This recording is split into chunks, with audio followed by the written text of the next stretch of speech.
ಶ್ರೀಗುರುಭ್ಯೋ ನಮಃ ಪರಮಗುರುಭ್ಯೋ ನಮಃ. ಶ್ರೀಮದಾನಂದತೀರ್ಥಭಗವತ್ಪಾದಾಚಾರ್ಯಗುರುಭ್ಯೋ ನಮಃ. ಹರಿ ಓಂ. ನಾರಾಯಣಂ ಸುರಗುರುಂ ಜಗದೇಕನಾಥಂ ಭಕ್ತಪ್ರಿಯಂ ಸಕಲಲೋಕನಮಸ್ಕೃತಂಚ ತ್ರೈಗುಣ್ಯವರ್ಜಿತಮಜಂ ವಿಭುಮದ್ಯಮೀಶಂ ವಂದೇ ಭವಘ್ನಂ ಅಮರಾಸುರಸಿದ್ಧವಂದ್ಯಂ. ನಾರಾಯಣಾಯ ಪರಿಪೂರ್ಣಗುಣಾರ್ಣವಾಯ ವಿಶ್ವೋದಯಸ್ಥಿತಿಲಯೋನ್ನಿಯತಿಪ್ರದಾಯ ಜ್ಞಾನಪ್ರದಾಯ ವಿಬುಧಾಸುರಸೌಖ್ಯದುಃಖಸತ್ಕಾರಣಾಯ ವಿತತಾಯ ನಮೋ ನಮಸ್ತೆ. ಸರ್ವಮಂಗಲಮಂಗಲ್ಯೆ ಶಿವೆ ಸರ್ವಾರ್ಥಸಾಧಿಕೆ ಶರಣ್ಯೆ ತ್ರ್ಯಂಬಕೆ ಗೌರಿ ನಾರಾಯಣಿ ನಮೋಸ್ತುತೆ. ಧರ್ಮ ವಿಜ್ಞಾನ ವೈರಾಗ್ಯ ಪರಮೈಶ್ವರ್ಯಶಾಲಿನಃ ಆನಂದತೀರ್ಥ ಭಗವತ್ಪಾದಾನ್ ವಂದೇ ನಿರಂತರಂ. ನಮೋಸ್ತು ತಾತ್ವಿಕಾ ದೇವಾಃ ವಿಷ್ಣುಭಕ್ತಿಪರಾಯಣಾಃ ಧರ್ಮಮಾರ್ಗೇ ಪ್ರೇರಯಂತು ಜ್ಞಾನಮಾರ್ಗೇ ಪ್ರೇರಯಂತು. ಭವಂತಃ ಸರ್ವ ಏವ ಹಿ ಆನಂದತೀರ್ಥೋಪದಿಷ್ಟೋ ನಿಧಿರ್ನಾರಾಯಣಾಹ್ವಯಃ. ಪ್ರದರ್ಶಿತೋ ಯೇನ ಸಮ್ಯಕ್ ಜಯತೀರ್ಥಂ ತಮಾಶ್ರಯೇ ನೌಮಿನ್ಯಾಯಸುಧಾಧಿಕೃಜ್ಜಯ ಮುನೀನ್ ಶ್ರೀಪಾದರಾಟ್ಸನ್ಮಣೀನ್. ವ್ಯಾಸಾರ್ಯಾನ್ ವಿವಿಧಾಗಮಾಬ್ಧಿವಿಹರಾನ್ ಶ್ರೀವಾದಿರಾಜಾನಪಿ ವಂದೇ ಹಂಸವರಾನ್ ರಘೂತ್ತಮಗುರೂನ್ ವೈದಗ್ಧ್ಯಪರಾಂ ನಿಧೀನ್. ಶ್ರೀಸತ್ಯವ್ರತರಾಘವೇಂದ್ರಮುನಿಪಾನ್ ಸದ್ಬೋಧಸಧ್ಯಾನಪಾನ್. ತವ ಸಂಕೀರ್ತನಂ ವೇದಶಾಸ್ತ್ರಾರ್ಥಜ್ಞಾನಸಿದ್ಧಯೇ ವಿದ್ಯಾಪೀಠವಿಧಾತಾರಂ ವಿದ್ಯಾವಾರಿಧಿಚಂದಿರಂ. ವಿದ್ಯಾರ್ಥಿವತ್ಸಲಂ ವಂದೇ ಮಹಾಮಹಿಮಸದ್ಗುರುಂ ಆಪಾದಮೌಲಿಪರ್ಯಂತಂ. ಗುರುಣಾಮಾಕೃತಿಂ ಸ್ಮರೇತ್ತೇನ ವಿಘ್ನಾಃ ಪ್ರಣಶ್ಯಂತಿ ಸಿದ್ಧ್ಯಂತಿ ಚ ಮನೋರಥಾಃ. ಶ್ರೀಗುರುಭ್ಯೋ ನಮಃ.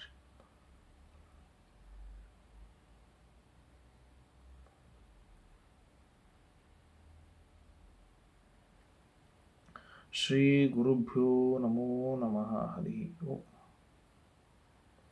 ನಾರಾಯಣಂ ನಮಸ್ಕೃತ್ಯ ನರಂ ಚೈವ ನರೋತ್ತಮಂ ದೇವೀಂ ಸರಸ್ವತೀಂ ವ್ಯಾಸಂ ತತೋ ಜಯಂ ಉದೀರಯೇತ್.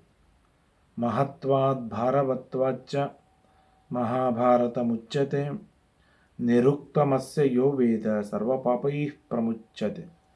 ಕೃಷ್ಣದ್ವೈಪಾಯನಂ ವ್ಯಾಸಂ ವಿದ್ಧಿ ನಾರಾಯಣಂ ಪ್ರಭುಂ. ಕೋ ಹ್ಯನ್ಯಃ ಪುಂಡರೀಕಾಕ್ಷಾನ್ ಮಹಾಭಾರತಕೃತ್ ಭವೇತ್. ವೇದೆ ರಾಮಾಯಣೆ ಚೈವ ಪುರಾಣೇ ಭಾರತೆ ತಥಾ ಆದಾವಂತೆ ಚ ಮಧ್ಯೆ ಚ ವಿಷ್ಣುಃ ಸರ್ವತ್ರ ಗೀಯತೆ. ನಮೋ ಭಗವತೆ ತಸ್ಮೈ ವ್ಯಾಸಾಯಾಮಿತ ತೇಜಸೇ ಯಸ್ಯ ಪ್ರಸಾದಾದ್ ವಕ್ಷ್ಯಾಮಿ ನಾರಾಯಣ ಕಥಾಮಿಮಾಂ. ಸ್ವಸ್ತ್ಯಸ್ತು ಅಶೇಷ ಸನ್ಮಂಗಲಾನಿ ಭವಂತು. ಕಾಮ್ಯಕ ವನದಲ್ಲಿ ಧರ್ಮರಾಜ ವನವಾಸದ ಕೊನೆ ದಿನಗಳನ್ನು ಕಳೀತಾ ಇರುವಾಗ ಮಾರ್ಕಾಂಡೇಯ ಋಷಿಗಳು ಬಂದು ಅನೇಕ ತತ್ವಗಳನ್ನು ಹೇಳ್ತಾ ಇದ್ದಾರೆ. ಕಳೆದ 2 ಬಾರಿ ಬ್ರಾಹ್ಮಣರ ಶಕ್ತಿ, ಅವರ ತಪಸ್ಸು, ಆ ತಪಸ್ಸಿನ ಪ್ರಭಾವ ಹೇಗಿದೆ ಎನ್ನುವುದನ್ನು ಮಾರ್ಕಂಡೇಯರು ಹೇಳಿ ಆದ ಮೇಲೆ ಇಂದು ಮತ್ಸ್ಯಾವತಾರದ ಸೊಗಸಾದ ಕಥೆಯನ್ನು ಹೇಳ್ತಾರೆ. ಮತ್ಸ್ಯಾವತಾರದ ಕಥೆಯನ್ನು ಚಿಂತನೆ ಮಾಡುವುದರಿಂದ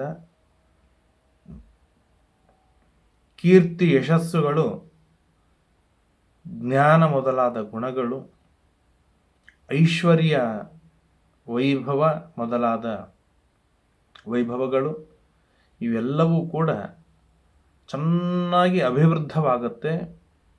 ಅಷ್ಟೇ ಅಲ್ಲದೇನೆ ಎಲ್ಲ ತರಹದ ಪಾಪಗಳು ಪರಿಹಾರವಾಗುತ್ತೆ, ವಿಘ್ನಗಳು ಅಡಚಣೆಗಳೆಲ್ಲ ದೂರ ಆಗುತ್ತೆ. ಅಂತಹ ದಿವ್ಯವಾದದ್ದು ಮತ್ಸ್ಯಾವತಾರದ ಚಿಂತನೆಯನ್ನು ಹೇಳ್ತಾರೆ. ವಿವಸ್ವತಃ ಸುತೋ ರಾಜನ್ ಮಹರ್ಷಿ ಸುಪ್ರತಾಪವಾನ್ ಬಭೂವ ನರಶಾರ್ದೂಲ ಪ್ರಜಾಪತಿ ಸಮದ್ಯುತಿ. ವಿವಸ್ವಾನ್ ನಾಮಕ ಸೂರ್ಯ, ಆ ವಿವಸ್ವಾನ್ ನಾಮಕ ಸೂರ್ಯನ ಮಗ ವೈವಸ್ವತ ಮನು, ರಾಜರ್ಷಿಯವನು, ಮಹರ್ಷಿಯಾಗಿದ್ದ, ಮಹಾಪರಾಕ್ರಮಿ. ಓಜಸ ತೇಜಸ ಲಕ್ಷ್ಮ್ಯ ತಪಸಾ ಚ ವಿಶೇಷತಃ ಅತಿಚಕ್ರಾಮ ಪಿತರಂ ಮನುಸ್ಸಂಚ ಪಿತಾಮಹಂ. ತನ್ನ ಓಜಸ್ಸು, ತನ್ನ ತೇಜಸ್ಸು, ಲಕ್ಷ್ಮಿ ಅಂದರೆ ಶ್ರೀ, ವಿಶೇಷವಾಗಿ ತಪಸ್ಸು, ಇವುಗಳಿಂದ ತಂದೆಯನ್ನು ತಾನು ಮೀರಿ ಬೆಳೆದವನಾಗಿದ್ದ ಅಂಥ ದಿವ್ಯವಾದ ಪರಾಕ್ರಮ. ಹಾಗಾಗಿ ವೈವಸ್ವತಮನು ಮೇಲಿನ ಕಕ್ಷೆಯಲ್ಲಿ ಬರ್ತಾನೆ, ಕೆಳಕಕ್ಷದೊಳಗೆ ಸೂರ್ಯ ಬರ್ತಾನೆ. ಇಲ್ಲಿ ಅದರ ವಿವರಣೆ ನಮಗೆ ತಾರತಮ್ಯ ಸಂಗ್ರಹದೊಳಗೆ ವಿಸ್ತಾರವಾಗಿ ತಿಳಿಸಿ ಬರ್ತದೆ. ಆ ಪುಣ್ಯಾತ್ಮ ತಪಸ್ಸು, ವಿಶೇಷವಾಗಿ ತಪಸ್ಸು ಮಾಡ್ತಾ ಇದ್ದ. ಅಂದರೆ ಯಾವ ಮಟ್ಟದಲ್ಲಿ ತಪಸ್ಸು ಮಾಡ್ತಾ ಇದ್ದ ಅಂದರೆ ಮಹಾಭಾರತ ಹೇಳುತ್ತೆ, ಊರ್ಧ್ವಬಾಹುರ್ ವಿಶಾಲಾಯಾಂ ಬದರ್ಯಾಂ ಸ ನರಾಧಿಪಃ ಏಕಪಾದ ತತಸ್ತೀವ್ರಂ ಚಕಾರ ಸುಮಹತ್ತಪಃ. ತಪಸ್ಸು ಆರಂಭವನ್ನು ಮಾಡ್ತಾ ಇರುವಾಗಲೇನೆ ಬದರಿಕಾಶ್ರಮ, ವಿಶಾಲ ಕ್ಷೇತ್ರ ಎಂದು ಪ್ರಸಿದ್ಧವಾದ, ಶೀಘ್ರದೊಳಗೆ ಸಿದ್ಧಿಯನ್ನು ತಂದುಕೊಡುವ ಪರಮೋನ್ನತವಾದ ಭೂಮಂಡಲದೊಳಗಿರುವ ಸ್ಥಾನ ಅಂತಂದರೆ ಅದರ ಬದರಿ. ಆ ಬದರಿಯೊಳಗೆ ಹೋಗಿ ಎರಡು ಕೈಗಳನ್ನು ಮೇಲೆ ಎತ್ತಿ ಏಕಪಾದ, ಒಂದೇ ಕಾಲಿನ ಮೇಲೆ ನಿಂತು ಅನೇಕ ವರ್ಷಗಳವರೆಗೆ ಸುದೀರ್ಘವಾದ ತಪಸ್ಸು ಮಾಡಿದ. ಅವಾಕ್ಷಿರಾಸ್ತಥಾ ಚಾಪಿ ನೇತ್ರೇರನಿಮಿಷೈರ್ದೃಢಂ ಸೋತಪ್ಯತ ತಪೋಘೋರಂ ವರ್ಷಾಣಾಂ ಅಯುತಂ ತಥಾ. ಅನೇಕ ವರ್ಷಗಳು ಅಂತಂದರೆ ಕನಿಷ್ಠ 16,000 ವರ್ಷಗಳು, 20, 30, 40,000 ವರ್ಷಗಳವರೆಗೆ ಎರಡು ಕೈಗಳನ್ನು ಮೇಲೆ ನಿಂತು ಒಂದೇ ಕಾಲಿನ ಮೇಲೆ ನಿಂತು ಘೋರವಾದ ತಪಸ್ಸು ಮಾಡಿದ. ಅವನಿಗೆ ತೃಪ್ತಿಯಾಗಲಿಲ್ಲ, ಸಮಾಧಾನವಾಗಲಿಲ್ಲ. ಏನು ಮಾಡಿದ ಅಂದರೆ ತಲೆ ಕೆಳಗೆ ಮಾಡಿ ನಿಂತ. ತಲೆ ಕಡೆಗೆ ಮಾಡಿ ನಿಲ್ಲುವುದಲ್ಲೇನೆ ನೈತ್ರೈಹಿ ಅನಿಮಿಷೇ ದೃಢಂ, ಕಣ್ಣು ಮುಚ್ಚಲಿಲ್ಲ. ಹೀಗೆ ಕಣ್ಣು ತೆಗೆದವನಾಗಿ ಏಕದೃಷ್ಟಿಯನ್ನು ನೆಟ್ಟವನಾಗಿ 10,000 ವರ್ಷ ಸೋತಪ್ಯತ ತಪೋಘೋರಂ ವರ್ಷಾಣಾಂ ಅಯುತಂ ತದ. ಅಂದರೆ ತಲೆ ಕೆಳಗೆ ಮಾಡೇನೆ 10,000 ವರ್ಷ ತಪಸ್ಸು ಮಾಡಿದ್ದಾನೆ. ಅಂದರೆ ತಲೆ ಮೇಲ್ ಮಾಡಿ ಎಷ್ಟು ತಪಸ್ಸು ಮಾಡಿದ್ದಾನೆ ಊಹೆಗೆ ನಿಲುಕದು, ಅಷ್ಟು ಸುದೀರ್ಘವಾದ ತಪಸ್ಸು ಮಾಡಿದ. ಹಾಗಾಗಿಯೇ ಆಗಿನ ಎಲ್ಲ ಜನರಿಗೆ ತಪಸ್ಸಿನ ಪ್ರಭಾವ ತುಂಬ ಇರೋಣದರಿಂದಾಗಿ ದೊಡ್ಡ ದೊಡ್ಡದೆಲ್ಲ ಒಲ್ದು ಬರ್ತಿತ್ತು. ಯಾವಾಗ ತಪಸ್ಸು ಇದು ಕ್ಷೀಣವಾಗತ್ತೆ, ಆಗ ಕ್ಷುದ್ರವಾದದ್ದೆಲ್ಲ ಒಲ್ದು ಬರಲಿಕ್ಕೆ ಪ್ರಾರಂಭವಾಗತ್ತೆ. ಆದ್ದರಿಂದಾಗಿ ತಪಸ್ಸನ್ನು ಎಂದಿಗೂ ಯಾವ ಕಾರಣಕ್ಕೂ ಬಿಡುವುದಲ್ಲ ಎನ್ನುವುದನ್ನು ಶ್ರೀಮನ್ ಮಹಾಭಾರತ ಪ್ರತಿ ಅಧ್ಯಾಯಗಳಲ್ಲಿ ನಮಗೆ ಸ್ಪಷ್ಟವಾಗಿ ತಿಳಿಸಿಕೊಡ್ತದೆ. ಅಂತ ಬರೀ ತಪಸ್ಸು ನಡೆದಿತ್ತು. ಚೀರಿಣಿ ತೀರಮಾಗಮ್ಯ ಮತ್ಸ್ಯೋ ವಚನಮಬ್ರವೀತ್ ತಂ ಕದಾಚಿತ್ ತಪಸಾಂತರ್ ಮಾರ್ಧಚೀಟಧರಾಯ ಜಟಾಧರಂ. ಅದು 10,000 ವರ್ಷದ ತಪಸ್ಸು ಅಂದರೆ ತಪಸ್ಸಿಗೆ ಕುಳಿತುಕೊಂಡು ಎಂದೋ ಎಚ್ಚರವಾಗಬೇಕು. ಎಚ್ಚರವಾದಾಗ ಹೋಗಿ ಗಂಗಾ ನದಿಯಲ್ಲಿ ಸ್ನಾನವನ್ನು ಮಾಡಬೇಕು. ಸ್ನಾನ ಮಾಡಿ ಮತ್ತೆ ತಪಸ್ಸಿಗೆ ಕುಳಿತುಕೊಳ್ಳಬೇಕು. ಹೀಗಿತ್ತು. ಸ್ನಾನಕ್ಕೆ ಹೋದಾಗ ಏನಾಯಿತು ಅಂತಂದರೆ, ಒಂದು ಬಾರಿ ಚೀರಿಣಿ ತೀರಮಾಗಮ್ಯ ಮತ್ಸ್ಯೋ ವಚನಮಬ್ರವಿ. ಚೀರಿಣಿ ಅಂದರೆ ಮತ್ಸ್ಯ, ಅದು ತೀರದ ಹತ್ತಿರ. ಇವನು ಸ್ನಾನಕ್ಕೆ ಬಂದಾಗ ತೀರದ ಹತ್ತಿರ ಬಂದ ಒಂದು ಸಣ್ಣದಾದ ಪುಟ್ಟದಾದ ಮತ್ಸ್ಯ ಅದು ಮಾತನಾಡಿತು. ಏನಂತ ಮಾತನಾಡಿತ್ತು ಅಂತಂದರೆ, ಭಗವನ್ ಕ್ಷುದ್ರ ಮತ್ಸ್ಯೋಸ್ಮಿ ಬಲವದ್ಭ್ಯೋ ಭಯಂ ಮಮ ಮತ್ಸ್ಯೋಭ್ಯೋ ಹಿ ತಥೋ ಮಾಂ ತ್ವಂ ತ್ರಾತುಮರ್ಹಸಿ ಸುವ್ರತ. ಹೇ ರಾಜನ್, ನಾನು ಪುಟ್ಟದಾದ ಮೀನ, ನನಗೆ ಈ ದೊಡ್ಡ ದೊಡ್ಡದಾದ ಮೀನುಗಳೆಲ್ಲ ನಮ್ಮನ್ನೇ ತಿಂದು ಬದುಕತ್ತೆ. ಆದ್ದರಿಂದಾಗಿ ಆ ದೊಡ್ಡ ದೊಡ್ಡ ಮೀನುಗಳಿಂದ ನನಗೆ ತುಂಬ ಹೆದರಿಕೆ ಇದೆ. ಆದ್ದರಿಂದಾಗಿ ನನ್ನನ್ನು ರಕ್ಷಣೆಯನ್ನು ಮಾಡ್ತೀಯಾ ಅಂತ ರಾಜನಿಗೆ ಕೇಳಿತು ಮತ್ಸ್ಯ. ಯಾಕೆ ಅಂತಂದರೆ, ದುರ್ಬಲಂ ಬಲವಂತೋ ಹಿ ಮತ್ಸ್ಯಂ ವಿಶೇಷತಃ. ದುರ್ಬಲವಾದ ಮೀನನ್ನು ಬಲಿಷ್ಠವಾದ ಮತ್ಸ್ಯ ತಾನು ತಿಂದು ಜೀವನವನ್ನು ಮಾಡುತ್ತೆ. ಇದುವೇ ಮೀನುಗಳ ವೃತ್ತಿ. ಹೊರಗಿನಿಂದ ಆಹಾರಗಳನ್ನು ಹಾಕುವವರು ತುಂಬ ಕಡಿಮೆ. ಹಾಗಾದರೆ ಒಳಗೆ ಅವರ ಜೀವನ ಹೇಗೆ ನಡೆಯಬೇಕು ಅಂತಂದರೆ, ಸಣ್ಣ ಪುಟ್ಟದಾಗಿರ್ತಕ್ಕಂಥ ಮೀನುಗಳನ್ನೇ ತಾವು ತಿಂದು ಜೀವನವನ್ನು ಮಾಡ್ತಾ ಇರುತ್ತೆ. ಇದು ಮತ್ಸ್ಯಗಳ ಸ್ವಭಾವ, ಅವರ ವೃತ್ತಿ. ಅಂದಮೇಲೆ ನಾನು ದುರ್ಬಲನಾದ ನನ್ನನ್ನು ಅವ್ರು ತಿಂದು ಹಾಕುವವರೇ, ಹಾಗಾಗಿ ನನ್ನನ್ನು ರಕ್ಷಣೆಯನ್ನು ಮಾಡು. ಮನುರ್ವೈವಸ್ವತೋ ಗೃಹಾತ್ ತಂ ಮತ್ಸ್ಯಂ ಪಾಣಿನ ಸ್ವಯಂ ಉದಕಾಂತ ಮುಪಾನೀಯ ಮತ್ಸ್ಯಂ ವೈವಸ್ವತೋ ಮನು. ಆಗ ವಿವಸ್ವಾನ್ ನಾಮಕ ವೈವಸ್ವತ ಮನು, ಸೂರ್ಯನ ಮಗನಾಗಿರ್ತಕ್ಕಂಥ ವೈವಸ್ವತ ಮನು, ಅನುಗೃಹಾತ್ವಂ ಅದರ ಮೇಲೆ ಕರುಣೆಯನ್ನು ಮಾಡಿ ತನ್ನ ಬೊಗಸೆಯಿಂದ ಆ ಮೀನವನ್ನು ಎತ್ತಿಕೊಂಡು ತನ್ನ ಕಮಂಡಲದೊಳಗೆ ಹಾಕಿಕೊಂಡ. ಸತತ್ರ ವೃಧೇ ರಾಜನ್ ಮತ್ಸ್ಯ ಪರಮ ಸತ್ಕೃತ. ಕೆಲವು ದಿನಗಳಲ್ಲಿ ಆ ಮತ್ಸ್ಯ ಅಲ್ಲಿ ತುಂಬ ದೊಡ್ಡದಾಯಿತು. ಪುತ್ರವತ್ ಸ್ವೀಕರೋತ್ತಸ್ಮೈ ಮನುರ್ಭಾವಂ ವಿಶೇಷತಃ. ಈ ತರಹದ ಅಪರೂಪದ ಪ್ರಾಣಿಗಳು ಬಂದಾಗ ಅದನ್ನು ಬಹಳ ಪ್ರೀತಿಯಿಂದ ಸ್ವೀಕಾರವನ್ನು ಮಾಡಿ ಸಾಕ್ತಾರಲ್ಲ, ಹಾಗೆ ಈ ಮೀನವನ್ನು ತಾನು ತನ್ನ ಮಗನೇ ಎಂದು ಭಾವಿಸಿ ಅದರ ಆರೈಕೆಗಳಿಂದ ತಾನು ನೋಡಿಕೊಳ್ತಾ ಇದ್ದ ಮತ್ಸ್ಯ ವೈವಸ್ವತ ಮನು. ಅಥಕಾಲೇನ ಮಹತಾ ಸಮತ್ಸ್ಯ ಸುಮಹಾನ್ ಅಭೂತ್.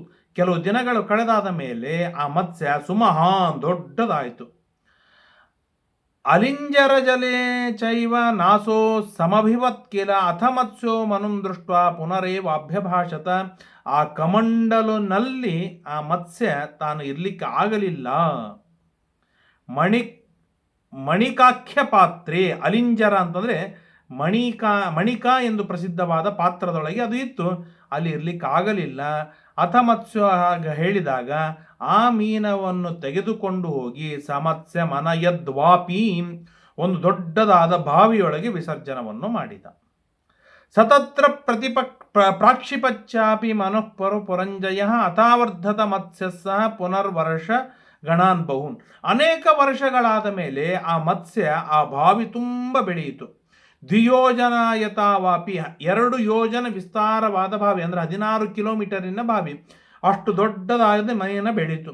ಮೀನ ಬೆಳೆದಾಗ ಆಗ ಹೇಳಿದ, ನನಗೆ ಇಲ್ಲಿ ವಿಚೇಷ್ಟಿತು, ಅಲ್ಲಿ ಓಡಾಡುವುದಕ್ಕೆ ನನಗೆ ತುಂಬ ಕಷ್ಟವಾಗಿದೆ, ಆದ್ದರಿಂದಾಗಿ ಸಮುದ್ರ ಮಹಿಷಿಯಾದ ಗಂಗೆಯಲ್ಲಿ ನನ್ನನ್ನು ಬಿಡು ಅಂತ ಬೇಡಿಕೊಂಡಿತ್ತು. ಆಗ ಆ ಮೀನವನ್ನು, ದೊಡ್ಡದಾಗಿರ್ತಕ್ಕಂಥ ಮೀನವನ್ನು ಎತ್ತಿ ಗಂಗಾ ನದಿಯಲ್ಲಿ ತಾನು ಬಿಟ್ಟ. ಸತತ್ರ ವೃಧೇ ಮತ್ಸ್ಯ ಕಂಚಿತ್ ಕಾಲ ಮರಿಂದಮ ಗತಃ ಪುನರ್ಮನುಂ ದೃಷ್ಟ ಮತ್ಸ್ಯೋ ವಚನಮಬ್ರವೀತ್. ಕೆಲವು ದಿನಗಳಾದ ಮೇಲೆ, ಕೆಲವು ವರ್ಷಗಳ ಕಳೆದಾದ ಮೇಲೆ ಗಂಗಾ ನದಿಗೆ ಮನು ಸ್ನಾನಕ್ಕೆ ಬಂದಾಗ ಆ ಮೀನ ಹೇಳಿತ್ತು, ನನಗೆ ಈ ಗಂಗಾ ನದಿ ತುಂಬ ಚಿಕ್ಕದಾಗ್ತಾ ಇದೆ, ನನ್ನನ್ನು ಒಯ್ದು ಸಮುದ್ರದಲ್ಲಿ ಬಿಡು ಅಂತ ಹೇಳಿತ್ತು. ವೈವಸ್ವತ ಮನು ಆ ಮಗನಂತೆ ಪ್ರೀತಿಯಿಂದ ಆರೈಕೆ ಮಾಡಿದ್ನಲ್ಲ, ಹಾಗಾಗಿ ಅದನ್ನು ಎತ್ತಿಕೊಂಡು ಒಯ್ದು ಸಮುದ್ರದಲ್ಲಿ ಬಿಟ್ಟ. ಸಮುದ್ರ ಮನಯತ್ ಪಾರ್ಥ ತತ್ರ ಚೈನಂ ಅವಾಸೃಜತ್. ಆಗ ಸಮುದ್ರದಲ್ಲಿ ಬಿಟ್ಟ. ಯದಾ ಸಮುದ್ರೇ ಪ್ರಕ್ಷಿಪ್ತ ಸಮತ್ಸ್ಯೋ ಮನ್ಯುನ ತತ ಏನ ವಾಕ್ಯಂ ಸ್ಮಯಮಾನ ಇವಾಬ್ರವೀತ್. ಆಗ ಮೀನ ನಗನಗತ ಮಾತನಾಡುತ್ತೆ. ಏನಂತೆ? ಭಗವಾನ್ ಕೃತಾ ರಕ್ಷಾ ತ್ವಯಾ ಸರ್ವಾ ವಿಶೇಷತಃ ಪ್ರಾಪ್ತ ಕಾಲಂ ತು ತತ್ಕಾರ್ಯಂ ತ್ವಯಾ ತ್ವಚ್ಛ್ರೂಯತಾಂ ಮಮ. ಹೇ ವೈವಸ್ವತಮನು, ಏನು ನನ್ನನ್ನು ನೀನು ಚೆನ್ನಾಗಿ ರಕ್ಷಣೆಯನ್ನು ಮಾಡಿದ್ದೀಯಲ್ಲ, ಅದಕ್ಕಾಗಿ ನಾನು ನಿನಗೆ ಪ್ರತ್ಯುಪಕಾರವನ್ನು ಮಾಡಬೇಕಲ್ಲ, ಅದಕ್ಕಾಗಿ ನಾನು ಹೇಳ್ತಾ ಇದ್ದೇನೆ, ನಿನ್ನ ರಕ್ಷಣೆ ಇನ್ನು ಸರಿಯಾಗಿ 7ನೆಯ ದಿನಕ್ಕೆ ಸಮಗ್ರವಾಗಿರ್ತಕ್ಕಂಥ ಭೂಮಿಯಲ್ಲಿ ಅವಾಂತರ ಪ್ರಳಯವಾಗುವುದಿದೆ. ಆದ್ದರಿಂದಾಗಿ ನಾನು ನಿನಗೇನು ಹೇಳ್ತೇನೆ ಅಂತಂದರೆ, ಅಲ್ಲಿ ಸಪ್ತಋಷಿಗಳಿಂದ ಸಹಿತನಾಗಿ ಜಗತ್ತಿನ ಎಲ್ಲ ಬೀಜಗಳನ್ನು, ಮುಂದಿನ ಕಾಲದ ಸೃಷ್ಟಿಗೆ ಬೇಕಾದ ಏನೆಲ್ಲ ಸವಲತ್ತುಗಳಿದೆ, ಬೀಜ ಮೊದಲಾದ ಸವಲತ್ತುಗಳನ್ನೆಲ್ಲ ಇಟ್ಟುಕೊಂಡು ಒಂದು ಗಟ್ಟುಮುಟ್ಟಾದ ನಾವು ಹಡಗಿನಲ್ಲಿ ನೀನು ಕುಳಿತುಕೊಂಡಿರು, ನಾನು ನಿನಗೆ ಪುನಃ ದರ್ಶನವನ್ನು ಕೊಡ್ತೇನೆ. ನೌಸ್ಥಶ್ಚ ಮಾಂ ಪ್ರತೀಕ್ಷೇಥಾ ತಥೋ ಮುನಿ ಜನಪ್ರಿಯ ಆಗಮಿಷ್ಯಾಮ್ಯಹಂ ಶೃಂಗಿ ವಿಘ್ನೇಯಸ್ತೇನ ತಾಪಸ. ನಾನು ಪುನಃ ಬರ್ತೇನೆ ಅಂತ ಹೇಳಿ ಮತ್ಸ್ಯ ಸಮುದ್ರದೊಳಗೆ ಮುಳುಗಿ ಹೋಯಿತು. ತಥೋ ಮನುರ್ಮಹಾರಾಜ ಯಥೋಕ್ತಂ ಮತ್ಸ್ಯಕೇನ ಬೀಜಾನ್ಯಾದಾಯ ಸರ್ವಾಣಿ ಸಾಗರಂ ಪುಪ್ಲುವೆ ತದಾ. ಆಗ ಎಲ್ಲ ಋಷಿಗಳನ್ನು, ಸಪ್ತ ಋಷಿಗಳನ್ನು, ನಾನಾ ವಿಧವಾದ ಜಗತ್ತಿನಲ್ಲಿ ಇರುವ ಏನೆಲ್ಲ ದವಸ ಧಾನ್ಯಗಳಿವೆ, ಆ ಧಾನ್ಯಗಳಿಗೆ ಬೇಕಾದ ಎಲ್ಲ ಬೀಜಗಳನ್ನೂ ಕೂಡ ತಾನು ಇಟ್ಟುಕೊಂಡು ಒಂದು ದೊಡ್ಡದಾದ ಗಟ್ಟುಮುಟ್ಟಾದ ನಾವವನ್ನು ನಿರ್ಮಾಣವನ್ನು ಮಾಡಿ, ಹಡಗನ್ನು ನಿರ್ಮಾಣವನ್ನು ಮಾಡಿ, ಆ ಹಡಗಿನೊಳಗೆ ಋಷಿಗಳನ್ನು ಏರಿಸಿ ಬೀಜಗಳನ್ನು ಇಟ್ಟು ತಾನು ಏರಿದ. ಏರ್ತಾ ಇರುವಾಗಲೇನೆ ಚಿಂತಯಾಮಾಸ ಚ ಮನುಃ ತಂ ಮತ್ಸ್ಯಂ ಪೃಥಿವೀಪತೆ ಸಚ ತಚ್ಚಿಂತಿತಂ ಜ್ಞಾತ್ವಾ ಮತ್ಸ್ಯ ಪುನಃ ಪುರಂಜಯ. ಆಗ ಆ ಮೀನವನ್ನು ನೆನೆಸ್ತಾ ಇದ್ದಾನೆ. ಆ ಮೀನವನ್ನು ನೆನೆಸಿದಾಗ ಮೀನ ಶೃಂಗಿ, ದೊಡ್ಡದಾದ ಕೋಡು, ಆ ಕೋಡಿನಿಂದ ಯುಕ್ತವಾದ ಮೀನ, ಅಲ್ಲಿ ಮೀನ ಬಂತು. ವಾಟಾರಕಮಯಂ ಪಾಶಂ ಅಥ ಮತ್ಸ್ಯಸ್ಯ ಮೂರ್ಧನಿ. ಆಗ ವಾಟಾರಕ ಅಂತಂದ್ರೆ ಸಣ್ಣ ಸಣ್ಣ ಹಗ್ಗಗಳು. ಆ ಸಣ್ಣ ಸಣ್ಣ ಹಗ್ಗಗಳಿಂದ ಕೂಡಿಸಿ, ನೂರಾರು ಹಗ್ಗಗಳಿಂದ ಕೂಡಿಸಿದ ದೊಡ್ಡದಾಗಿರ್ತಕ್ಕಂಥ ಒಂದು ರಜ್ಜುವನ್ನು ನಿರ್ಮಾಣವನ್ನು ಮಾಡಿದ್ದ. ಆ ರಜ್ಜುವನ್ನು ನಾವಿಗೆ ಕಟ್ಟಿ ಒಂದು ಕೊಂಕು ಮಾಡಿ ಇಟ್ಟಿದ್ದ. ಅದನ್ನು ಮೀನ ಬಂದಾಗ ಮೀನದ ಶೃಂಗಕ್ಕೆ ತಾನು ಹಾಕಿದ. ಮೀನ ಏನಂತಾರೆ ನಾವನ್ನು ಕರೆದುಕೊಂಡು ಹೋಗ್ತಾ ಇದೆ. ಆಗ ಘೂರ್ಣತೆ ಚಪಲೇ ವಸ್ತ್ರೀ ಮತ್ತಾಪರ ಪುರಂಜೈವ ನೈವ ಭೂಮಿರ್ನ ಚ ದಿಶಾ ಪ್ರದಿಶೋ ವಾಚಾಕಾಶ. ಆಗ ಜೋರಾಗಿ ಗಾಳಿ ಬೀಸ್ತಾ ಇದೆ, ಅಲ್ಲೋಲ ಕಲ್ಲೋಲವಾಗ್ತಾ ಇದೆ. ಸಮುದ್ರ ಬೆಳೀತಾ ಇದೆ ಅಂದರೆ ತುಂಬ ವಿಚಿತ್ರವಾಗಿ ಬೆಳೀತಾ ಇದೆ. ನೈವ ಭೂಮಿ, ಎಷ್ಟು ಬೆಳೀತು ಅಂದರೆ ಭೂಮಿಯೇ ಕಾಣಿಸ್ತಾ ಇಲ್ಲ. ನಚ ದಿಶಃ, ದಿಕ್ಕುಗಳು ಕಾಣಿಸ್ತಾ ಇಲ್ಲ. ಅವಾಂತರ ದಿಕ್ಕುಗಳು ಕಾಣಿಸ್ತಾ ಇಲ್ಲ. ಆಕಾಶದೊಳಗೆ ಹೋಗ್ತಾ ಇದೆ. ಅಷ್ಟರ ಎತ್ತರ ಮಟ್ಟಕ್ಕೆ ನೀರು ಎಷ್ಟು ಎತ್ತರದ ಮಟ್ಟಿಗೆ ನೀರು ಬೆಳೆಯಿತು ಅಂತಂದ್ರೆ ಅತಾಬ್ರವೀತ್ ತದಾ ಮತ್ಸ್ಯಸ್ತಾನ್ ಋಷೀನ್ ಪ್ರಾಹಸನ್ ಶನೈಃ ಅಸ್ಮಿನ್ ಹಿಮವತ ಶೃಂಗೇ ನಾವಂ ಬಧ್ನೀತಮಾಚಿರಂ. ಯಾವ ಮಟ್ಟಕ್ಕೆ ಬೆಳೀತು ಅಂತಂದ್ರೆ ಸಮುದ್ರ ಭೂಮಿಯ ಮಟ್ಟದಿಂದ ತೆಳಗೆ ಇರ್ತದೆ. ತೆಳಗಿನಿಂದ ಹಿಮಾಲಯ ಪರ್ವತ, ಆ ಪರ್ವತದ ಮೀರಿ ಆ ಹಿಮಾಲಯ ಪರ್ವತದ ಒಂದು ಶೃಂಗ, ಆ ಶೃಂಗಕ್ಕೆ ಏನಂತ ಹೆಸರು ಅಂತಂದ್ರೆ ನೌಬಂಧನ. ಆ ನೌ ಅಂದರೆ ಹಡಗನ್ನೇ ಬಂಧನವನ್ನು ಮಾಡುವುದಕ್ಕಾಗಿ ಇರುವಂತಹ, ಅಂದರೆ ಅನಾದಿ ಕಾಲದಿಂದ ನಡೀತಾ ಇರುವ ಅವಾಂತರ ಪ್ರಳಯದೊಳಗೆ ಈ ಹಡಗನ್ನು ಎತ್ತಿ ಒಯ್ದು ಬಂಧನವನ್ನು ಮಾಡುವಂತಹ ಸ್ಥಳವೇನಿದೆ ಅದಕ್ಕೆ ನೌಬಂಧನ ಅಂತ ಕರೀತಾರೆ. ಆ ನೌಬಂಧನದ ಎತ್ತರದವರೆಗೆ, ಅಂದರೆ ಹಿಮಾಲಯ ಬೆಟ್ಟ ಮುಣುಗುವ ಹಂತದವರೆಗೆ, ಅಂದರೆ ಕೊನೆಗೆ ಆ ನೌಬಂಧನ ಎನ್ನುವ ಶೃಂಗ ಮಾತ್ರ ಉಳಿದಿದೆ. ಅಲ್ಲಿಯವರೆಗೆ ಸಮುದ್ರ ಬೆಳೆದಿದೆ, ವಿಪರೀತವಾಗಿ ಬೆಳೆದು ನಿಂತು ಬಿಟ್ಟಿದೆ. ಆಗ ನಗನಗುತ್ತಾ ಮೀನ ಅದ್ಭುತವಾದ ಶಕ್ತಿಯುಳ್ಳ ಸಚ್ಚಿದಾನಂದ ಮೂರ್ತಿಯಾದ ಸುಗಂಧಮಯವಾಗಿರ್ತಕ್ಕಂತಹ ವಾಸನೆಯನ್ನು ಬೀರುವ ಆ ಮೀನನ ನಗುವೆ ಒಂದು ಉತ್ಕೃಷ್ಟವಾದ ಭರವಸೆಯನ್ನು ನೀಡುವಂತಹ ಮಂದಹಾಸದಿಂದ ಯುಕ್ತವಾದ ಮೀನ ನಕ್ಕು ಮಾತನಾಡಿತು. ಈ ತಚ್ಚ ನೌಬಂಧನಂ ನಾಮ ಶೃಂಗಂ ಹಿಮವತಃ ಪರಂ ಖ್ಯಾತಮದ್ಯಾಪಿ ಕೌಂತೇಯ ತದ್ವಿಧಿ ಭರತರ್ಷಭ. ಆ ನೌಬಂಧನ ಎನ್ನುವುದು ಏನಿದೆ ನೋಡು, ಇವತ್ತಿಗೂ ಪ್ರಸಿದ್ಧವಾಗಿದೆ. ನೀವು ಮೊನ್ನೆ ತೀರ್ಥಯಾತ್ರೆಗೆ ಹೋದಾಗ ಹೋಗಿ ಬಂದಿರಬಹುದು, ನಿಮಗೆ ಗೊತ್ತಾಗದಿರಬಹುದು ಅಥವಾ ಹೋಗದೇ ಇರಬಹುದು, ಮಿಸ್ ಆಗಿರ್ಬೋದು. ಆದರೆ ಅಷ್ಟು ಪ್ರಸಿದ್ಧವಾಗಿದೆ. ಅದಕ್ಕೆ ಕಟ್ಟಿ ಅಂತ ಹೇಳಿ ಹಗ್ಗವನ್ನು ಕಟ್ಟಿ ಆಗ ಅಲ್ಲಿಯವರೆಗೆ ಆ ಮೀನ ಯಾರೂ ಗೊತ್ತಿಲ್ಲ. ಮೀನ ಕಟ್ಟಿದಾಗ ಮನು ಕೇಳ್ತಾನೆ, ನೀನು ಯಾರೋ ಮಹಾರಾಯ ಅಂತ ಕೇಳಿದಾಗ ಅತಾಬ್ರವೀದ ನಿಮಿಷಃ ತಾನ್ ಋಷೀನ್ ಸಹಿತಸ್ತದ ಅಹಂ ಪ್ರಜಾಪತಿರ್ಬ್ರಹ್ಮ ಮತ್ಪರಂ ನಾಧಿಗಮ್ಯತೆ. ನಾನು ಪ್ರಜಾಪತಿ, ನಾನೇ ಬ್ರಹ್ಮ, ನನಗಿಂತಲೂ ಉತ್ತಮರಾದವರು ಜಗತ್ತಿನಲ್ಲಿ ಯಾರೂ ಇಲ್ಲ. ನನ್ನ ಅವತಾರಗಳಲ್ಲಿ ಮೊಟ್ಟ ಮೊದಲನೆಯ ಅವತಾರವನ್ನು ಪರಿಗಣನೆಯನ್ನು ಮಾಡುವುದೇ ಈ ಮತ್ಸ್ಯಾಕೃತಿಧರ ಜಯದೇವೇಶ ಅಂತಾಗಲಿ. ನಮ್ಮ ಶ್ರೀಮದಾಚಾರ್ಯರು ಹೇಳ್ತಾ ಇರುವಾಗ ಮತ್ಸ್ಯಕ ರೂಪ ಲಯೋದ ವಿಹಾರಿನ್ ವೇದ ವಿನೇತೃ ಚತುರ್ಮುಖ ವಂದ್ಯ. ವೇದಕ್ಕೆ ನಿಯಾಮಕರಾದ, ವೇದ ಪ್ರತಿಪಾದ್ಯನಾದ ಚತುರ್ಮುಖ ಬ್ರಹ್ಮದೇವರು, ಆ ಬ್ರಹ್ಮದೇವರಿಂದಲೂ ವಂದ್ಯನಾದ, ಅಥವಾ ವೇದಕ್ಕೇನೆ ಸಾಕ್ಷಾತ್ ಪರಮ ಮುಖ್ಯ ವೃತ್ಯ ಪ್ರತಿಪಾದ್ಯನಾದ ಹೇ ಮತ್ಸ್ಯ ಲಯೋದ ವಿಹಾರಿನ್, ಈ ಪ್ರಳಯ ಕಾಲದ ಪ್ರಳಯ ಜಲದಿಯೊಳಗೆ ಅದ್ಭುತ ರೀತಿಯಿಂದ ವಿಹಾರವನ್ನು ಮಾಡುವ ಹೇ ಮತ್ಸ್ಯ, ನಿನಗೆ ಅನಂತ ಅನಂತ ಪ್ರಣಾಮಗಳು ಎಂಬುದಾಗಿ ಶ್ರೀಮದಾಚಾರ್ಯರು ಮತ್ಸ್ಯಕ ರೂಪ ಲಯೋದ ವಿಹಾರಿನ್ ವೇದ ವಿನೇತೃ ಚತುರ್ಮುಖ ವಂದ್ಯ ಎಂಬುದಾಗಿ ಭಾರೀ ಸುಂದರವಾದ ಮಾತುಗಳಿಂದ ವರ್ಣನೆಯನ್ನು ಮಾಡ್ತಾರೆ. ಅಂತಹ ಸ್ವಯಂ ನಾರಾಯಣ, ನಾನು ಮತ್ಸ್ಯ ರೂಪದಲ್ಲಿ ಇರುವ ನಾರಾಯಣ ಅಂತ ಹೇಳಿದಾಗ ಬಹಳ ಸಂತೋಷವಾಯಿತು. ಮನುನಾಚ ಪ್ರಜಾ ಸರ್ವಾಹ ಸದೇವಾಸುರ ಮಾನುಷಾಹ. ಹೇ ಮನು, ನೀನೇನೆ ದೇವತೆಗಳು, ಅಸುರರು, ದೈತ್ಯರು, ಮನುಷ್ಯರು, ಏನಂತಾರೆ ಧ್ರುವ ಮೊದಲಾಗಿರ್ತಕ್ಕಂಥ, ಬಳ್ಳಿ ಮೊದಲಾಗಿರ್ತಕ್ಕಂಥ ಎಲ್ಲ ಜೀವವತ್ ಪ್ರಾಣಿ, ಜೀವವಿರುವ ಎಲ್ಲ ಪ್ರಾಣಿಗಳನ್ನು ಕೂಡ ನೀನು ಸೃಷ್ಟಿ ಮಾಡುವವನಾಗಬೇಕು ಮುಂದಿನ ಕಲ್ಪದೊಳಗೆ. ಸೃಷ್ಟವ್ಯ ಸರ್ವಲೋಕಾಶ್ಚ ಯಚ್ಚೇಂಗಂ ಯಚ್ಚನೆಂಗತಿ. ಯಚ್ಚೇಂಗಂ, ಇಂಗಂ ಅಂತಂದರೆ ಜೀವವಿರುವ ವೃಕ್ಷಾದಿಗಳು, ನೇಂಗತಿ ಅಂತಂದರೆ ಜೀವ ಇಲ್ಲದೆ ಇರುವ ಪಾಷಾಣ ಮೊದಲಾದ ಪಾಷಾಣಗಳು. ಏನು ಪಾಷಾಣಗಳನ್ನು ನೀನು ಸೃಷ್ಟಿ ಮಾಡುವುದಿದೆ ಅಂತಂದರೆ ಕಲ್ಲಿನಿಂದ ನಿರ್ಮಾಣವಾಗುವ ಸಮಗ್ರವಾದ ಜಗತ್ತನ್ನು ಕೂಡ ನೀನೇ ಸೃಷ್ಟಿಯನ್ನು ಮಾಡಬೇಕು. ತಪಸಾ ಚಾಪಿ ತೀವ್ರೇಣ, ಅಲ್ಲ ಅಂತಹ ವಿರಾಟಾದ ಅಗಾಧವಾದ ಆ ಜಗತ್ತನ್ನು ಸೃಷ್ಟಿ ಮಾಡೋದಕ್ಕೆ ನನಗೆ ಜ್ಞಾನ ಉಂಟಾ? ನನಗೆ ಸಾಮರ್ಥ್ಯ ಉಂಟಾ? ನನ್ನಲ್ಲಿ ಬಲಶಕ್ತಿಗಳಿದೆಯಾ? ನನ್ನಲ್ಲಿ ಏನಿಲ್ಲಲ್ಲ, ದುರ್ಬಲ, ಹೇಳಿ ನಾನು ಹೇಗೆ ಜಗತ್ತನ್ನು ಸೃಷ್ಟಿ ಮಾಡ್ತೇನೆ ಅಂತ ಹೇಳಿದಾಗ ಆ ಮತ್ಸ್ಯ ಹೇಳ್ತಾನೆ, ತಪಸಾ ಚಾಪಿ ತೀವ್ರೇಣ ಪ್ರತಿಭಾಸ್ಯ ಭವಿಷ್ಯತಿ. ವಿಶಿಷ್ಟ ರೀತಿಯಿಂದ ತೀವ್ರತರವಾಗಿರ್ತಕ್ಕಂಥ ಘೋರವಾದ ತಪಸ್ಸು ಮಾಡು.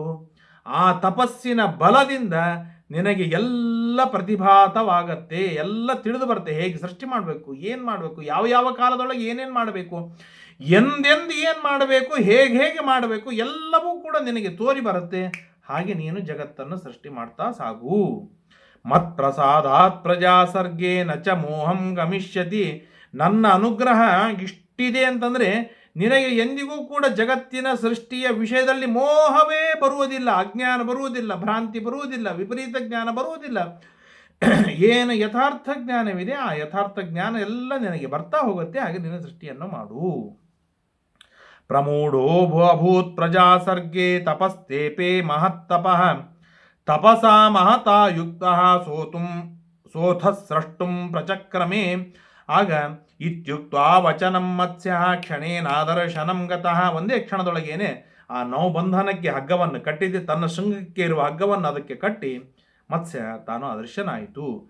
ಇನ್ನು ಜಗತ್ತನ್ನು ಸೃಷ್ಟಿ ಮಾಡಬೇಕು, ಇನ್ನು ಪ್ರಳಯ ಇಳಿದ ಮೇಲೆ ಜಗತ್ತನ್ನು ಸೃಷ್ಟಿ ಮಾಡಬೇಕಲ್ಲ ಅಂತ ವಿಚಾರವನ್ನು ಮಾಡ್ತಾ ತಪಸ್ಸಿಗೆ ಕುಳಿತುಕೊಂಡು ಸುದೀರ್ಘ ಕಾಲದೊಳಗೆ ಬಹಳ ಘೋರವಾದ ತಪಸ್ಸು ಮಾಡ್ತಾನೆ. ತಪಸ ಮಹತಾಯುಕ್ತ, ಮಹತ್ತರವಾದ ತಪಸ್ಸು. ಅಸಾಧ್ಯವಾದದ್ದನ್ನು ಪಡೆಯಬೇಕು ಎಂಬ ಹಂಬಲವಿದ್ದರೆ ಶ್ರೀಮನ್ ಮಹಾಭಾರತ ತೋರಿಸಿಕೊಡುವ ಸುಲಭವಾದ ಮಾರ್ಗ ಅಂತಂದರೆ ಅದು ಸುದೀರ್ಘವಾದ, ವಿಶೇಷವಾದ, ತೀವ್ರತರವಾದ ತಪಸ್ಸು ಮಾಡು. ತಪಸ್ಸಿನಿಂದ ಏನಿದೆ ಎಲ್ಲವೂ ಕೂಡ ಸುಲಭದೊಳಗೆ ಒದಗಿ ಬರ್ತದೆ. ದಾಸರಾಯರು ಒಂದು ಮಾತನ್ನು ಹೇಳ್ತಾರೆ, ಸುಲಭರೊಳಗೆ ಅತಿ ಸುಲಭನೆನ್ನುವ ಅಲವಬೋಧ ಮತ ಶಾಸ್ತ್ರ. ಶ್ರೀಮದ್ ಆಚಾರ್ಯರ ಶಾಸ್ತ್ರ ಏನು ಹೇಳುತ್ತೆ ಅಂದರೆ, ದೇವರು ಸುಲಭವಾದ ಪದಾರ್ಥಗಳಲ್ಲಿ ಅತ್ಯಂತ ಸುಲಭವಾದದ್ದು ಯಾವುದಾದ್ರೂ ಇದ್ರೆ ಅದು ದೇವರು ಅಂತ ಹೇಳ್ತಾನೆ. ದೇವರು ಹೇಗೆ ನಮಗೆ ಸಿಕ್ಕು ಬರ್ತಾರೆ? ಅಷ್ಟು ಸುಲಭ ಇದ್ದಾನ ಅಂತಂದರೆ, ಯಾರು ತಪಸ್ವಿಗಳಿದ್ದಾರೆ, ಯಾರು ತತ್ವಜ್ಞಾನಿಗಳಿದ್ದಾರೆ, ಅವರಿಗೆ ದೇವರು ಅತ್ಯಂತ ಸುಲಭದೊಳಗೆ ಒದಗಿ ಬರ್ತಾರೆ. ಅನೇಕ ಜ್ಞಾನಿಗಳ ಜೀವನದಲ್ಲಿ ನೋಡ್ತೇವೆ, ಎಲ್ಲಿ ತತ್ವಜ್ಞಾನವಿದೆ ಅಲ್ಲಿ ದೇವರು ಒಲಿದು ಬರ್ತಾನೆ, ಎಲ್ಲಿ ತಪಸ್ಸು ಇದೆ ಅಲ್ಲಿ ದೇವರು ಸುಲಭದೊಳಗೆ ಒಲಿದು ಬರ್ತಾನೆ. ಪುರಂದರದಾಸರಾಗಲಿ, ಯಾದವಾರ್ಯರಾಗಲಿ, ರಾಯರಾಗಲಿ, ಮಹಾಜ್ಞಾನಿಗಳ ಜೀವನದೊಳಗೆ ಇದನ್ನು ನಾವು ಪ್ರತ್ಯಕ್ಷವಾದ ಕಥೆಗಳನ್ನು ನಾವು ಕೇಳುತ್ತೇವೆ. ಆದ್ದರಿಂದಾಗಿ ತಪಸ್ಸಿಗೆ ಏನಿದೆ, ದೇವರನ್ನು ಒಲಿಸಿಕೊಳ್ಳು, ಕಣ್ಣಿಗೆ ಕಾಣದ ದೇವರನ್ನೂ ಕೂಡ ಒಲಿಸಿಕೊಳ್ಳುವ ಅದ್ಭುತವಾಗಿರ್ತಕ್ಕಂಥ ಸಾಮರ್ಥ್ಯ ತಪಸ್ಸಿಗೆ ಇರುವಾಗ ಕ್ಷುದ್ರವಾದದ್ದು ಸಿಗದೆ ಇರುತ್ತಾ ಅಂತ ಕೇಳ್ತಾರೆ. ಹೀಗೆ ತಪಸ್ಸು ಮಾಡಿ ಆ ತಪಸ್ಸಿನ ಬಲದಿಂದ ತಾನು ಜಗತ್ತನ್ನು ಸೃಷ್ಟಿ ಮಾಡುವುದಕ್ಕಾಗಿ ಆರಂಭವನ್ನು ಮಾಡಿದ. ಅವಾಂತರ ಪ್ರಳಯ ಮುಗಿದಾದ ಮೇಲೆ ಸಮಗ್ರವಾದ ಜಗತ್ತನ್ನು ಸೃಷ್ಟಿ ಮಾಡಿ ಆ ಸಂಪೂರ್ಣವಾದ ಮನ್ವಂತರಕ್ಕೇನೆ ಅಭಿಮಾನಿಯಾದ ಮನುವಾದ ವೈವಸ್ವತ ಮನು ಎಂಬುದಾಗಿ ಪ್ರಸಿದ್ಧನಾದ. ಏನು ಅದ್ಭುತವಾಗಿರ್ತಕ್ಕಂಥ ಮಹಿಮೆ, ಊಹೆ ಮಾಡಲಿಕ್ಕೆ ಸಾಧ್ಯವಿಲ್ಲದ ಮಹಿಮೆ. ಒಂದು ಮನ್ವಂತರ ಅಂತಂದರೆ 74 ಮಹಾಯುಗಗಳು ಕಳೆದಾದ ಮೇಲೆ, ಕೃತಯುಗ, ತ್ರೇತಾಯುಗ, ದ್ವಾಪರ ಯುಗ, ಕಲಿಯುಗ, ಇದನ್ನು ಕಳೆದರೆ ಒಂದು ಮಹಾಯುಗ. ಇಂಥದ್ದು 74 ಮಹಾಯುಗಗಳು ಕಳೆದಾಗ ಏನಂತಾರೆ, ಒಂದು ಮನ್ವಂತರ. ಅಂಥದ್ದು 14 ಮನ್ವಂತರಗಳು ಕಳಿಬೇಕು. ಅದರೊಳಗೆ ಪ್ರಧಾನವಾದ ಮನ್ವಂತರ ಅಂತಂದರೆ ಅದು ಈಗ ನಡೀತಾ ಇರುವಂತಹ ವೈವಸ್ವತ ಮನ್ವಂತರ ಅಂದರೆ ವೈವಸ್ವತ ಮನ್ವಂತರದ ಆರಂಭದೊಳಗೆ ಮತ್ಸ್ಯರೂಪಿಯಾದ ಭಗವಂತನಿಂದ ವೈವಸ್ವತ ಮನ್ವಂತರ ಆರಂಭವಾಗಿದೆ. ಆದ್ದರಿಂದಾಗಿ ದಶಾವತಾರಗಳಲ್ಲಿ ಮೊಟ್ಟ ಮೊದಲನೇ ಅವತಾರ ಮತ್ಸ್ಯನನ್ನು ಗ್ರಹಣವನ್ನು ಮಾಡ್ತಾರೆ. ಅಂದರೆ ನಮಗೊಂದು ಪ್ರಶ್ನೆ ಬರುತ್ತೆ, ಅತ್ಯಂತ ಕೊನೆಗೆ ಪ್ರಳಯ ಕಾಲದಲ್ಲಿ ಮತ್ಸ್ಯ ಬಂದಿದ್ದಾನೆ, ಅಂತಹ ಮತ್ಸ್ಯನನ್ನು ಮೊದಲಿಗೆ ಯಾಕೆ ಹೇಳ್ತಾರೆ ಅಂತಂದರೆ, ಹಿಂದಿನ ಮನ್ವಂತರದ ಪ್ರಳಯ ಕಾಲದಲ್ಲಿ ಪ್ರಾದುರ್ಭವಿಸಿದ ಮತ್ಸ್ಯ ಈ ಮನ್ವಂತರದ ಆರಂಭದೊಳಗೆ ವೈವಸ್ವತ ಮನುವಿಗೆ ಅನುಗ್ರಹವನ್ನು ಮಾಡಿದ. ಆದ್ದರಿಂದಾಗಿ ಈ ವೈವಸ್ವತ ಮನ್ವಂತರದ ಆರಂಭದೊಳಗೆ ಇರುವ ಭಗವಂತನ ರೂಪ ಯಾವುದು? ಅದು ಮತ್ಸ್ಯ. ಆದ್ದರಿಂದಾಗಿ ಮತ್ಸ್ಯದಿಂದ ನಮ್ಮ ಏನಂತಾರೆ 10 ಅವತಾರಗಳನ್ನು ಆರಂಭಿಸ್ತಾರೆ. ಅಂತಹ ದಿವ್ಯವಾಗಿರ್ತಕ್ಕಂಥ ಮತ್ಸ್ಯ ಆ ಮತ್ಸ್ಯನ ರೂಪಿಯಾದ ಭಗವಂತನ ಅನುಗ್ರಹ ಆ ವೈವಸ್ವತ ಮನುವಿನ ಮೇಲೆ ಇರಲಿಲ್ಲ ಅಂತಂದರೆ ಇವತ್ತಿಗೆ ನಮಗೆ ಏನು ತಿನ್ನಬೇಕು, ತಿನ್ನುವುದಕ್ಕೆ ಬೀಜವೇ ಇರ್ತಿರ್ಲಿಲ್ಲ. ಈಗೇನು ಈ ಹೈಬ್ರಿಡ್ ಪದಾರ್ಥಗಳು ಬೆಳೀತಾ ಇವೆ, ಆ ನಿಟ್ಟಿನೊಳಗೆ ಅವತ್ತಿನಿಂದಲೇ ಹೈಬ್ರಿಡ್ ಪದಾರ್ಥಗಳನ್ನು ಬೆಳೆಸಿ ಏನೋ ಕಚಡ ತಿನ್ನಬೇಕಾದ ಪ್ರಸಂಗ ಬರ್ತಿತ್ತು. ಇಷ್ಟು ಶುದ್ಧವಾದ ಆಹಾರ ವಿಹಾರಗಳು ನಮಗೆ ಸಿಗತ್ತೆ ಅಂತಂದರೆ ಮತ್ಸ್ಯರೂಪಿಯಾದ ಭಗವಂತನ ದಿವ್ಯವಾದ ಅನುಗ್ರಹ ಪ್ರತಿನಿತ್ಯದಲ್ಲೂ ಕೂಡ ನಾವು ಸ್ಮರಣೆಯನ್ನು ಮಾಡ. ಆದ್ದರಿಂದಾಗಿಯೇ ಪ್ರತಿನಿತ್ಯ ಸ್ಮರಣೀಯವಾದ ಭಗವಂತನ ರೂಪಗಳಲ್ಲಿ ಮತ್ಸ್ಯ, ಕೂರ್ಮ, ವರಾಹ, ಭೂಮಿ ಕೊಟ್ಟು ಸಾಧನೆ ಮಾಡಿಸಿದವ ವರಾಹ, ಭೂಮಿ ಮೇಲೆ ಸ್ಥಿರವಾಗಿ ನಿಲ್ಲುವುದಕ್ಕೆ ಅನುಗ್ರಹವನ್ನು ಮಾಡಿದವ ಕೂರ್ಮ, ಅದೇ ಭೂಮಿ ದೈತ್ಯರ ಪಾಲಾದಾಗ ಆ ಭೂಮಿಯನ್ನು ಉಳಿಸಿಕೊಟ್ಟು ಅನುಗ್ರಹವನ್ನು ಮಾಡಿದವ ವಾಮನ, ಭೂಮಿಯ ಮೇಲೆ ಸಾಧನೆ ಮಾಡುವುದಕ್ಕೆ ಅನೇಕ ವಿಘ್ನಗಳು ಬಂದಾಗ ಆ ವಿಘ್ನಗಳನ್ನು ಪರಿಹಾರ ಮಾಡುವುದಕ್ಕಾಗಿ ಇರುವ ನರಸಿಂಹ, ಪರಶುರಾಮ, ಸದ್ಗುಣಗಳ ಅಭಿವ್ಯಕ್ತಿಗೆ ರಾಮ, ಮತ್ತೆ ಜ್ಞಾನ ಮಲಿನವಾದಾಗ ಜ್ಞಾನವನ್ನು ಕೊಟ್ಟವ ಕೃಷ್ಣ, ಬುದ್ಧ, ಕಲ್ಕಿ. ಈ ರೀತಿಯಾಗಿ ಭಗವಂತನ ಸ್ಮರಣೆಯನ್ನು ಮಾಡಬೇಕು ಎಂಬುದಾಗಿ ತಿಳಿಸ್ತಾರೆ. ಇತ್ಯೇತನ್ ಮಾತ್ಸ್ಯಕಂ ನಾಮ ಪುರಾಣಂ ಪರಿಕೀರ್ತಿತಂ. ಧರ್ಮರಾಜ, ಇದೇನು ನಾನು ಇಲ್ಲಿವರೆಗೆ ಹೇಳಿದೆ ಇದು ಮತ್ಸ್ಯ ಸಂಬಂಧಿಯಾದ ಪುರಾಣ, ಇತಿಹಾಸವಿದು.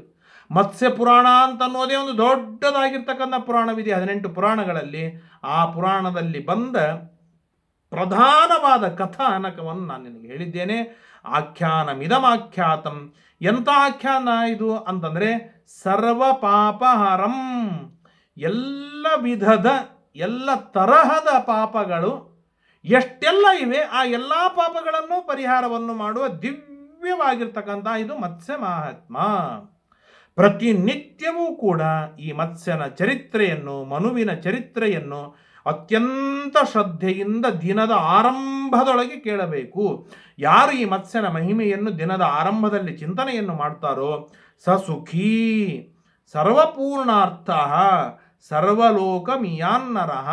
ಅವನು ಸುಖವಾಗಿ ಇರ್ತಾನೆ, ಎಲ್ಲ ಪುರುಷಾರ್ಥಗಳು ಪೂರ್ಣವಾಗತ್ತೆ ಮತ್ತು ಸರ್ವಲೋಕ ಸರ್ವೋತ್ತಮವಾದ ವಿಷ್ಣು ಲೋಕವನ್ನು ತಾನು ಪಡೆಯುತ್ತಾನೆ ಅಂತ. ಇಷ್ಟು ಮತ್ಸ್ಯದ ಮಹಿಮೆಯನ್ನು ಹೇಳಿದಾಗ ಕೇಳಿದ ಧರ್ಮರಾಜನಿಗೆ ಸಂತೋಷವಾಯಿತು.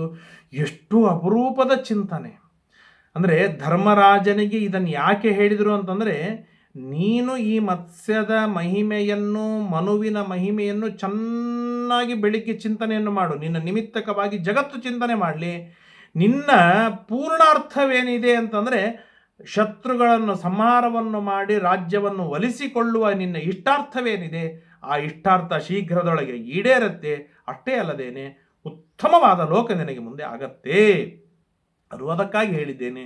ಈ ಚಿಂತನೆಯನ್ನು ಎಂದಿಗೂ ಬಿಡಬೇಡ ಅಂತ ಮಾರ್ಕಂಡೇಯರು ಮೂಲ್ಯವಾದ ಅಂತರಂಗದ ಒಂದು ಅದ್ಭುತವಾದ ಚಿಂತನೆಯನ್ನು ಧರ್ಮರಾಜನಿಗೆ ಹೇಳ್ತಾರೆ.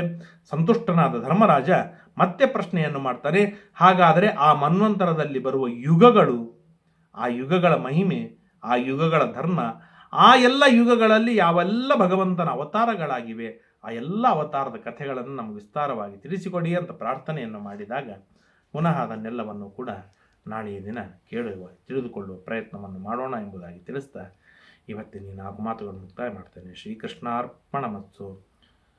ನಾಹಂ ಕರ್ತ ಹರಿಕರ್ತ ತತ್ಪೂಜಾ ಕರ್ಮಚಾಖಿಲಂ ತಥಾಪಿ ಮತ್ಕೃತಾ ಪೂಜಾ ತತ್ಪ್ರಸಾದೇನ ನಾನ್ಯಥಾ ತದ್ಭಕ್ತಿ ತತ್ಫಲಂ ಮಹ್ಯಂ ತತ್ಪ್ರಸಾದಃ ಪುನಃ ಪುನಃ ಕರ್ಮನ್ಯಾಸೋ ಹರಾವೇವಂ ವಿಷ್ಣೋಃ ತೃಪ್ತಿಕರಃ ಸದಾ ಅನೇನ ಭಾವಿ ಯತ್ಪುಣ್ಯಂ ತದಾಪ್ನೋತು ಗುರುರ್ಮಮ ಶ್ರೀಕೃಷ್ಣಾರ್ಪಣಮಸ್ತು. ಹರಯೇ ನಮಃ.